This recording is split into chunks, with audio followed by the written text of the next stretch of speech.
So you have decided to make your own visa application. Stay tuned because we're going to speak about the steps and what can happen and what you can encounter when you apply for your visa. Exactly. Visa application process can be simplified if you know what you're doing, but what we want to cover in this particular episode is what to look out for. If you decide to do the application yourself, let's have a look to see what we need to consider. We'll start off with the legal framework and then stay until the end so that we can give you a number of very important and helpful tips in terms of what to look out for when you lodge the visa application yourself. So it's very important to consider many things, and starting with the eligibility criteria, because obviously that's the most basic one. But are you aware of everything that you have everything needed to apply for the visa, for it to be valid, for it to be properly assessed, and eventually approved or refused? So Yeah, and let's say, for example, Juan, if I was to lodge the visa application myself, what would be a good source for me to try to find that information to know what kind of documentation I would need? What would be a good starting point? well, look, the Department of Home Affairs have its website, and generally speaking, they do provide the very basic and general documents that you will need for you to prove that you're eligible for the visa. Yeah, exactly. I think that is a good starting point. And with any visa application, it is sort of divided into almost three elements. You've got your identity documents, so that would be required for any visa application you lodge in Australia. Then there would be specific documents at visa subclass. So let's say if it's a partner visa application, it would be the relationship documents. If it's a skilled visa, it would be evidence of your skills. And then the final one, it's going to be in relation to your health or character. So that's sort of the basic formula for any visa application that you lodge in Australia. What's important to have in mind is that for visas to be valid, they must contain certain documents. And just to give you an example, for a partner visa application, you must provide references. So witnesses reference of the relationship. If you apply for the visa without these documents, it's going to come back invalid. And this is really, really important because if you have just 1 day left of your current visa valid, and then these partner visa you're applying for come back as invalid, then you automatically become unlawful. And you don't want to be in that situation because that's obviously going to bring a lot of consequences, and you may be required to apply for a bridging visa, perhaps depart the country. So it's really, really important to understand what these validity requirements are. Yeah, and I like how you said that it can snowball quite quickly. But what's the difference between an invalid application and a refusal? So you've just mentioned that if you don't upload particular documents, the application comes back as invalid. What does that mean? How is that different to, say, getting your application rejected or refused? Well, at this level, the visa has not been actually assessed because the Department of Home Affairs won't be able to assess the visa if the visa comes back as invalid. So if you're not Section 48, but you have not been refused, but it's like you never made the application. So basically, it means it's though the application hasn't been made, Correct. and they'll give you a refund and everything as Yeah, well. they give you a refund, but again, like you have to be really aware of how long you have left. Yeah, and I think that's such a massive issue. Imagine Yeah. if your visa runs out, and one of the other things that's important to keep in mind is that for certain applications, you have to be on a particular visa within a prescribed period of time to make an Correct. application. So if that visa becomes invalid, and then you are now on the wrong visa, Correct. you may not be able to relodge the application. Exactly, and importantly, you don't receive a bridging visa A or a bridging visa at all if the application comes back invalid. So again, really, you have to be really aware of it, how long you have left until you're unlawful. So really important. Yeah, that's such a I suppose basic requirement, where if you don't get past what I'd call a step zero, you're going to end up in a bit of a predicament. Okay, that's really useful to know. So, with the checklist, how would you recommend putting the application together? So, do we want to lodge a complete application? Can we provide documents later down the track? Well, that's a good question because at the primary level, there will be obviously these documents that are making the application valid, but there are also some documents that must be um, provided at the time you apply for the visa. So, and obviously you want to provide as much as possible so the application is decision ready. But obviously, some of the documents, like for example, a police check, might be provided a bit later because it's generally speaking a time of decision criteria. Yeah, and it is interesting because we do get asked a lot of questions. Well, how long will a visa application be decided? And if you look at Home Affairs website, it gives you quite a big range. So to give you an example, skills in demand visa can take anywhere between 7 days to 6 months at the Correct. moment, and it just depends on whether you lodge a secondary application or a first application. So it can come up at any time.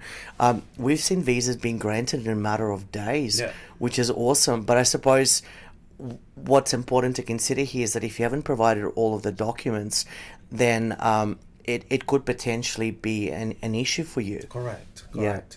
And what is important to understand here is, and we're going to speak about that a bit later as well, is that with incomplete applications, the office is actually not required to wait for you to provide documents.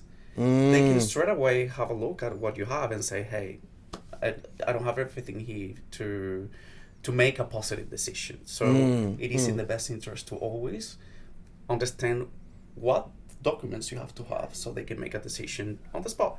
That's the ultimate recommendation. Yeah, exactly. You've mentioned something very interesting as well. You've said before that some of the documents have to be provided at the time of application, so it's a regulatory requirement. What would be an example? Maybe a visa, for example, and a specific document that you must lodge at the time of application.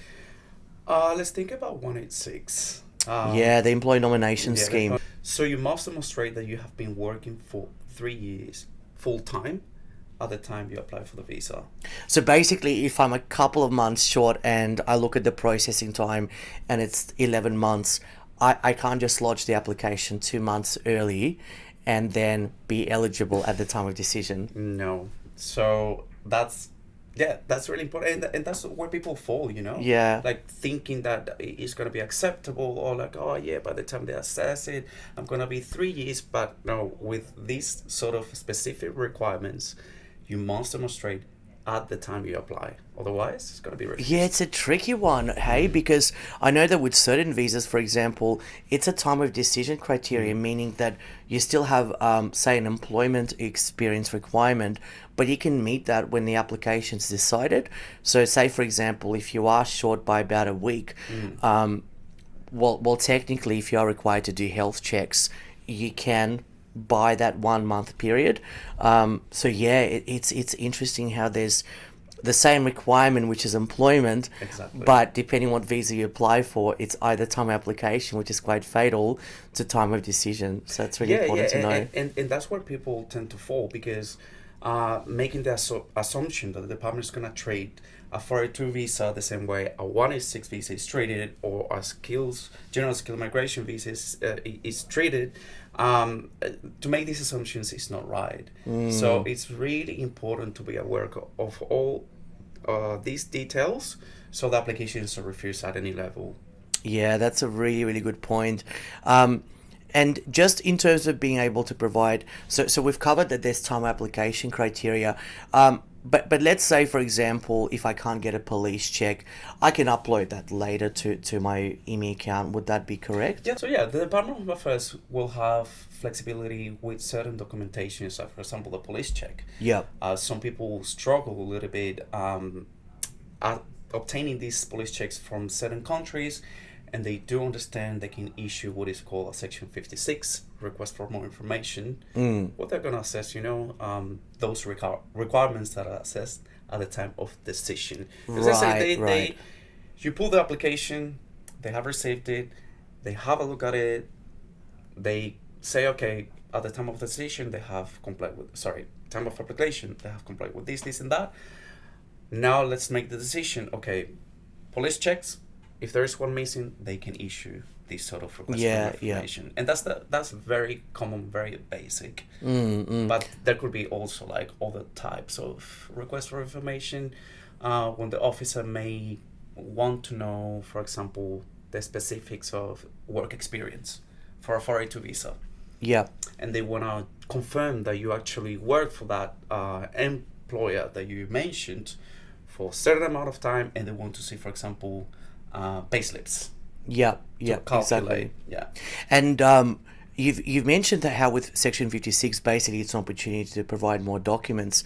But I suppose it's not in all the cases. And what you've used there, the work experience, if let's say you provide a reference letter, which as a decision maker, they might not be happy with it, they don't really have to issue Section 56, do they? They can just refuse it because Right. Yeah. it's not clear um, on the reference letter how many hours you worked, and it is clearly specified that you have to provide that information. So it would be in essence a valid refusal, and we've seen that happen before where it's just an automatic refusal. Absolutely. So that's why people have to be really, really aware of and make sure that the application is complete, because the department, the decision maker, is not obliged to seek clarification. They may just refuse the visa on the spot. Exactly. So I suppose if you're doing the application yourself, preparation is key. Leave as much time as possible. I'm pretty bad at live admin. I tend to leave my stuff at the last minute.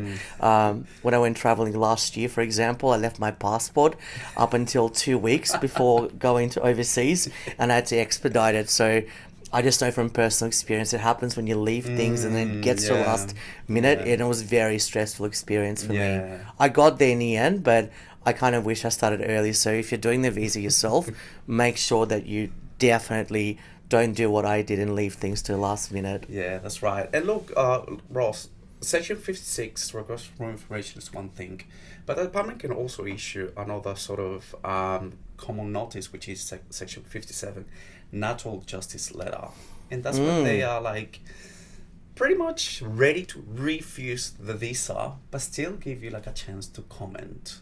Yeah, yeah, that's a really important point that you've mentioned. So there's a number of ways Home Affairs can or must sort of seek further information. So with Section 56 or request for further information, we'll call it, the case officer will have to sort of exercise their judgment. If they know the police checks takes too long to obtain, they'll just remind you.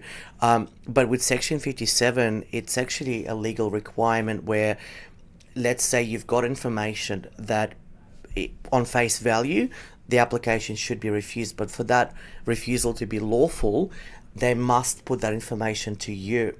Yeah. And make you and allow you to comment on it. So yeah, and an example that I can think of is when the department is assessing work experience and the applicant has provided a reference letter, but this reference letter does not specify that the work experience was for a full time, and let's say for a whole year, and it was for full time.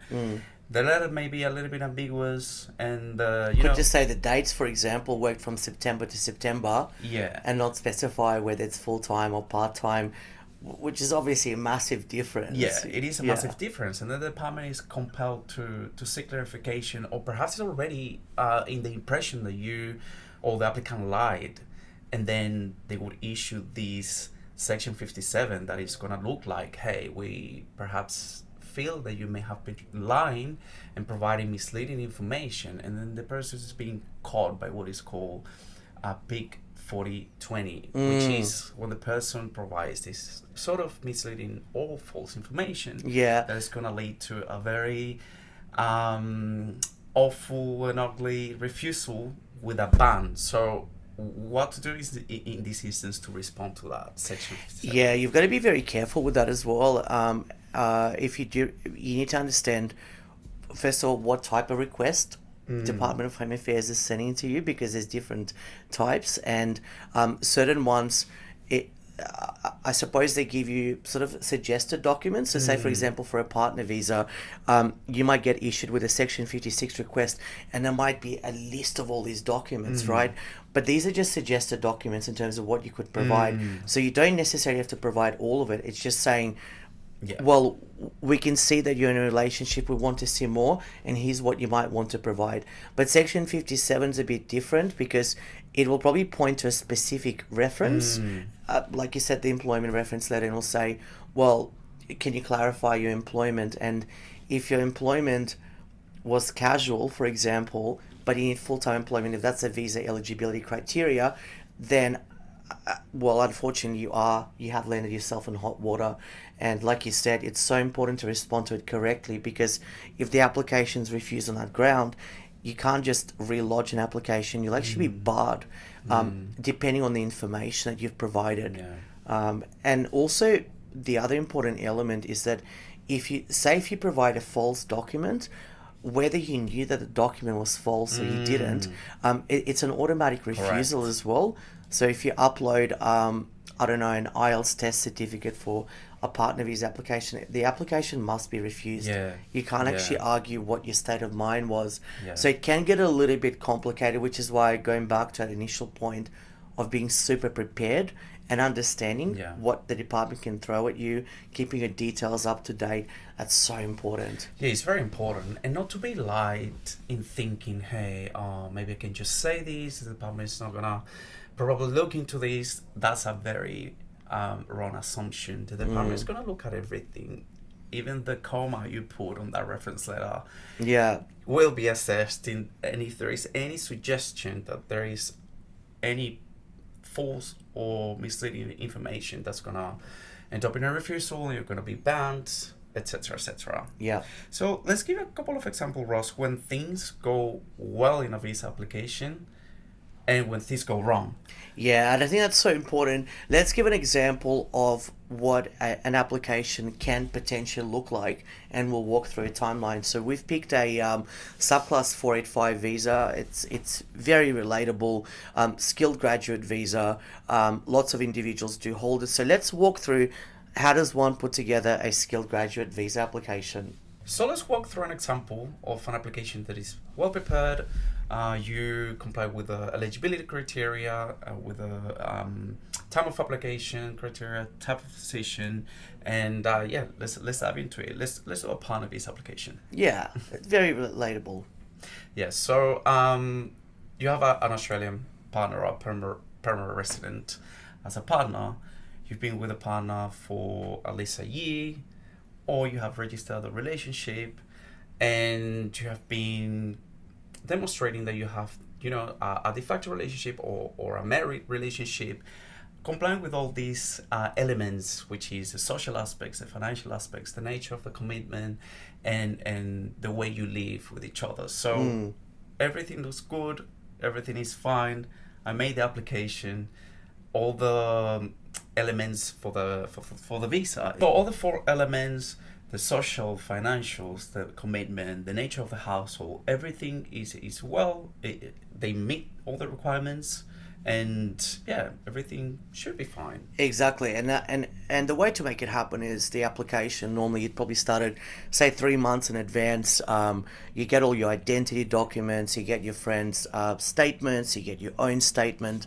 You look at the pillars, and then you almost build a timeline. The way that I like to explain to my clients is try to work your way backwards. So if you're going to do a 12-month period, so for every month you have a certain number of documents, and what can happen with partner visas, look, you're not going to meet four pillars equally. So in certain months there might be a bit more financial, in other months there might be a bit more of a social commitment, but you're able to address that. So when a case officer looks at the application, the relationship overall looks balanced, it's well documented, and any gaps, so let's say for example if a couple lived apart, all of that's properly explained. And probably the worst case scenario is that you might get a Section 56 request, just asking for some updated relationship information, but overall it's a solid application. So the key here is the applicant started preparing the application early. Yep. They've got all the statements, and anything that's of a concern, like living apart, for example, that was addressed. So maybe person went on a holiday, maybe it was work commitments, but it all on face value makes sense, and their statements are really strong and addresses all of the supporting documents. Right. And now let's speak about an application that appears to be everything correct. The person meets all the eligibility, supposedly, and then surprise.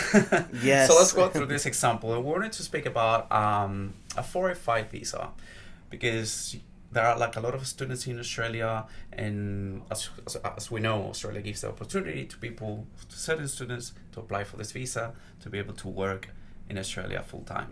So let's go through it. So we have an applicant that has completed a diploma in accounting. So they have the studies. They did these studies for 2 years. So far, so good. So far, so good. And they held the student visa, actually they still have the student visa valid, and they are after completing the study, Even they're better. applying for the 4 or 5, so everything is looking good. And then they apply for the visa, and let's wait. You got the time of application criteria, so they've met the police check, the English language, accountant, that's on the occupation list. So the 31-year-old. yeah, so everything appears to be on face value. Fine, they've lodged the application on time, they hold a substantive visa, they'll get their bridging visa A. So we're in a clear. Exactly. So everything looks good here, because the person complies with everything. What can go wrong here? And what happens? We get a refusal. Why? Why? Perhaps because there was something wrong with the studies? Why? What was wrong with this case?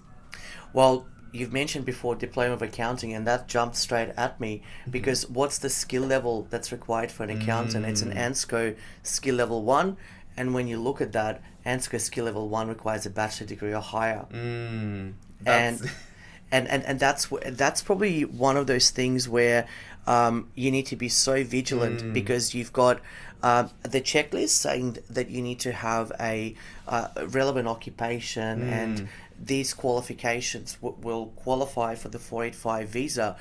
But you also need to understand that there are other sources that are being used, like the ANSCO dictionary, that actually takes a deeper dive into what are specific occupational requirements. So whether you need registration, whether you need a qualification, employment experience. So if you don't look at that and you don't know, on face value, everything you've explained, we just went through from Schedule 1 to 8, it meets the requirements, but there was a critical eligibility issue that the qualification was below the standard skill level. And look, this is where a lot of people tend to make the mistake. And look, like Ross was saying, like you were saying, like at face value, everything looks fine. And then we see a lot of people applying for their visas thinking that everything has been considered. And this particular example is very tricky, because for certain occupations, you can have a diploma, but for certain others, you must have a bachelor's degree. Exactly. And then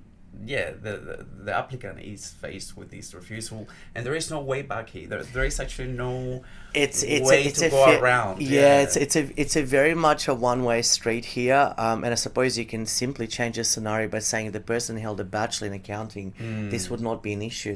They should get their visa. But the fact that they don't, that this is where it is a one-way street, because you can't reverse the situation and provide a qualification that you haven't done. Correct. So there would be no point in even lodging an appeal, because there is nothing to appeal. It is that application that is, as we would say, fatal. And these are the sort of things, I mean, we can probably give hundreds of other examples, but that's the one that you would probably resonate with more. The fact that you've got Home Affairs, it's a great checklist if you're prepared. It's really good as well, but just keep in mind that there's all these other little resources that are being used in order to look at your eligibility criteria. And I suppose even just to go further, someone might use an example, but my friend has followed the same pathway and they've got their visa, but that particular friend probably had a bachelor degrees, and that's why they ended up getting a visa, but you didn't. So the circumstances are exactly the same. You studied the same field, you probably lodged the application the first day, you've compiled the document checklist together, but the difference, the critical difference is one had a bachelor degree, the other one had a diploma, and that's why the friend got the visa, and your example, the application was refused. That's right. So visa applications can be complex, but if you know where to look the right information to understand that you meet the eligibility, there shouldn't be much problem there. And don't leave things to the last minute. If you have any comments at all, feel free to comment below and we will answer your questions in our next episode.